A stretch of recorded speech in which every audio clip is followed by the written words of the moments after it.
Thank you. Thank you.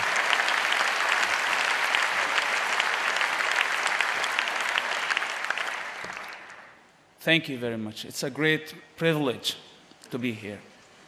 And I thank you so much for your support for our country, for my country, Israel.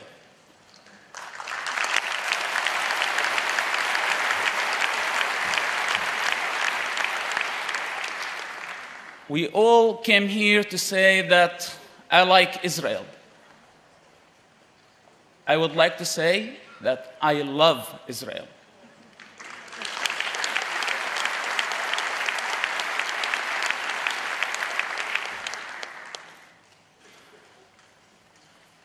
I am not a politician, and I was asked to be politically correct as much as I can. So I will try. I can't promise that I will be the best at being a politician. I'm not here to offend anybody. I am here to tell the truth the way that I saw it. And hopefully, this will be the way for peace in our world at some point, because the truth is born only of freedom, and I think people have to have the freedom to think, to question, to criticize, to say things. If I was not like this, I wouldn't be standing here today. I was asked by the German Channel 2 a question. If Hamas was a terrorist organization or not. How can you answer a question like this? We still have thousands of innocent people's blood witnessing Hamas terrorist attacks. Hamas is a terrorist organization. I was asked more important question than if Hamas is a terrorist organization or not. I was asked once in America, what's the difference between Hamas and hummus?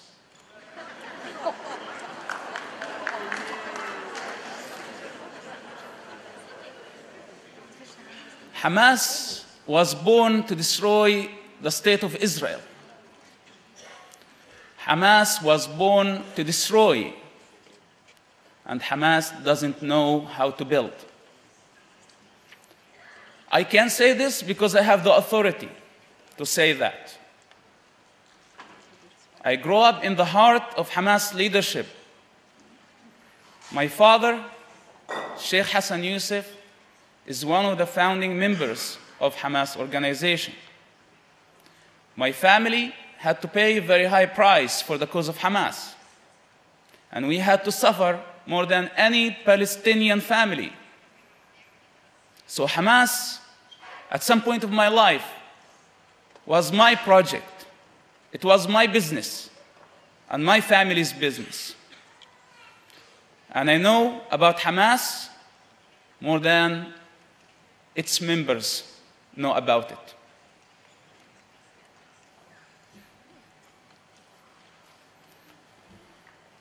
I had many reasons to hate Israel at some point of my life. I had political reasons, personal reasons,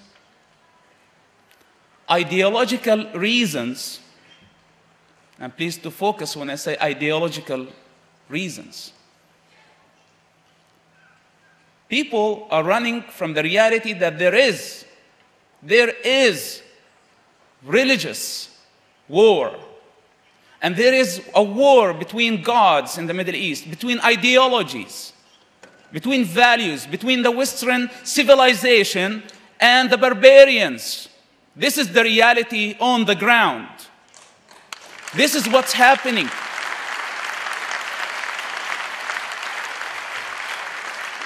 This is not radical Islam. I'm coming from a moderate Muslim family, and my dad considers himself a moderate leader. But we know every time when we read the Quran and we look at the behavior of Muhammad that unfortunately he did not like the Jewish people. And Hamas follow his steps. Muslims and Palestinians have the motivation, the religious motivation for their fight. Maybe they pretend, maybe they try to be politically correct in the eyes of the world. But I personally, as a thinker and as an author, I can't fool people. And I don't care if I'm considered whatever people want to consider me.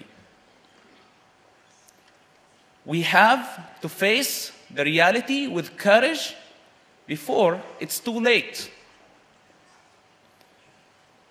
Do Arabs hate Israel because of political reasons or because of ideological reasons?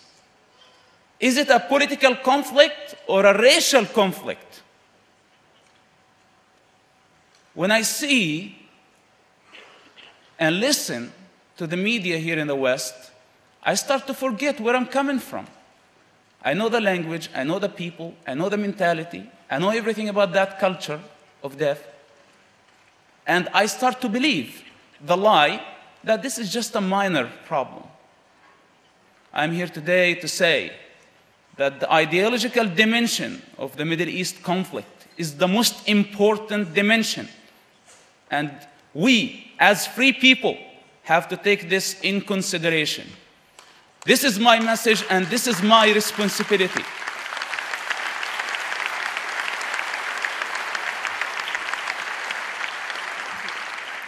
I think we are short on time and there is no room to fit all my story. I explained how the transformation happened in my life. And there are many motivations that led me to have the honor to work as an agent for the Israeli intelligence for 10 years to serve Israel and to serve the Israeli people. Nobody knew about my existence. I was a top secret agent. Few people within the Israeli intelligence knew about my existence. How did I come from Hamas to serve Israel? This is a long story. As I said, it's very hard to fit the whole story in few minutes. I wrote about all the details in Son of Hamas. But all I can say that the most important motivation among all other motivations that I had to work for the State of Israel was the deep understanding of God's love to all His children through the person of Jesus Christ.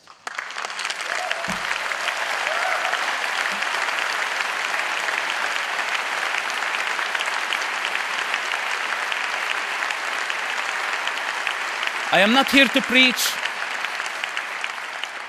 I'm not a saint, I'm a sinner, and I'm not a preacher, but this is the truth. And I know deep in my heart that that was the most important motivation that I had. Love your enemy.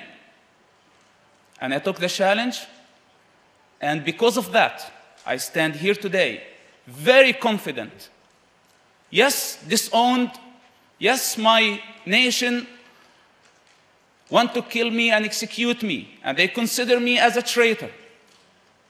I stand here with lots of confidence to say that, yes, I love Israel.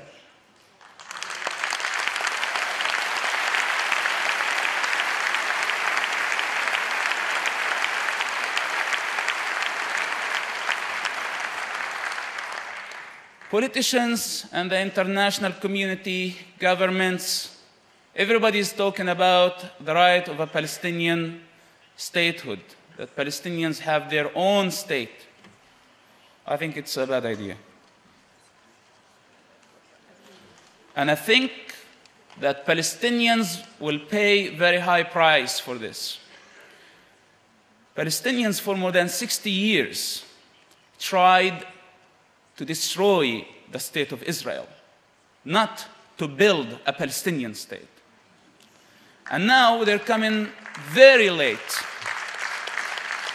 trying to fit a Palestinian state like somebody who's trying to fit an elephant in the eye of a needle. It's a small property. It's a very small country. 27,000 square kilometers. This is nothing. And it does not have room for two states. I am not saying that Palestinians can have their own authority and they can have a state. But we have to take in consideration the Israeli security necessities. We have to take this in consideration. We all see what happened in Gaza Strip. And we don't want to repeat the same mistakes of the past. Because not only Israelis will suffer, Palestinians will suffer too. I'm not talking about Palestinian politicians and leaders. I am talking about Palestinian children who are sick and tired of the ways of their leaders and their selfish desires. And I hope that none of my Palestinian children will have to go through what I had to go through.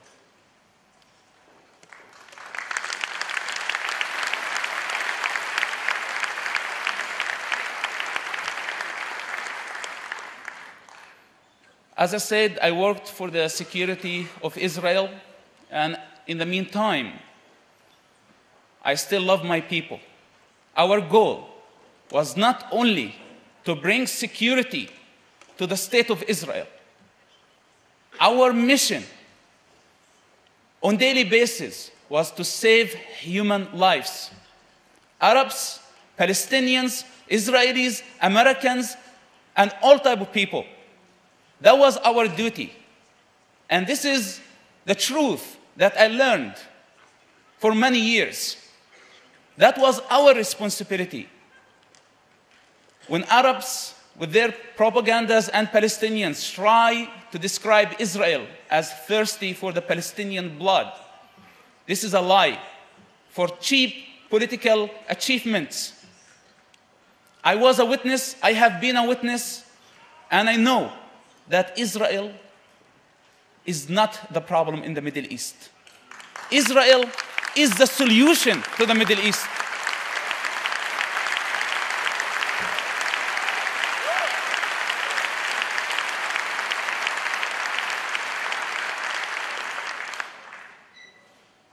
I want my people to see and study the Israeli experience after all the tragedies that this amazing nation had to face. Their focus was not to take revenge. After the Holocaust, the focus was to survive and to choose life over death.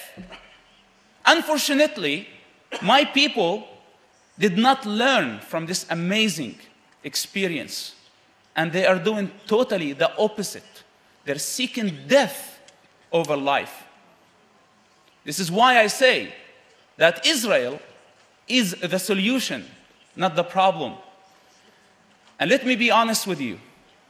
In this conflict in the Middle East today, after a long experience here in the West, reading, studying, reading about all the foundations of this civilization, the Western civilization, and its philosophy, I tell you, if Israel fails in the Middle East, the Western civilization will fail.